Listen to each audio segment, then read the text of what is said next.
What is up, friends and fans? Jake here with some Nintendo updates. Now, I am sure that most of us know that before Mario was the hero plumber of the Mushroom Kingdom, he starred in the original Donkey Kong, ascending construction sites as a humble jump man. His look before it was more or less finalized for the original Super Mario Bros. Was definitely different than what we know today. Back then, he looked a little bit like, I don't know, Mickey Mouse combined with Popeye, but with a mustache. But did you know that Princess Peach had some unique original looks as well? Thanks to a Twitter thread translated by user GSK, originally from manga artist Gaku Miao, we have learned that they created a design for girls' merchandise before Nintendo committed to the one that we are more familiar with. Taking a closer look at the images from the tweet, we can see the Peach design on these shoes drawing more from manga-like influences. It reminds me so much of a certain character design. I cannot quite put my finger on it, so please, let me know in the comments if you might know what I'm thinking of.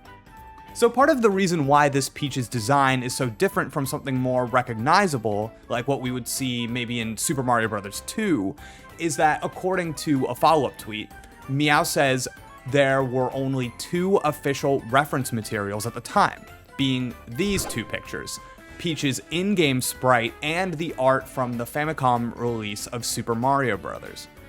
Speaking of, if we look at the full Japanese box art in the original Super Mario Bros., we can see a nearly unrecognizable version of Bowser that seems grumpier than ever, a Hammer Bro that resembles a duck, and a couple of cute toads, one of which is missing something on his face.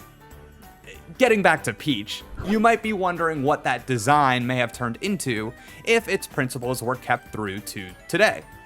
And lucky for us, Meow provided a drawing of how they imagine Peach would look. What do you think of this design? I am personally digging the pop of red on the dress. It's kind of like it shows a connection to Mario while still personalizing it with the surrounding pink elements. Okay, our second update today is concerning subscriptions to online services, namely Nintendo Switch Online. Basically, there is a regulatory group in the UK known as the Competition and Markets Authority, or CMA. One of the CMA's primary concerns is in protecting customers from predatory practices, and in doing so, they recently launched an investigation into the online gaming sector. But let me cut to the chase. Following the CMA's investigation, Nintendo will be changing the default setting when it comes to Nintendo Switch Online's auto renewal. Previously, if I purchased a subscription to Nintendo Switch Online, I would have to turn automatic renewal off. Otherwise, I would of course get charged every pay period until I turned it off.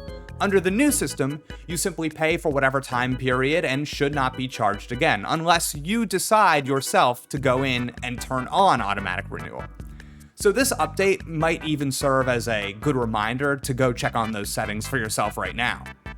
The CMA's thinking was that customers could forget to turn off automatic renewals, not know they were implemented in the first place, lose access to the ability to turn them off, or otherwise simply keep paying for something that they aren't even using.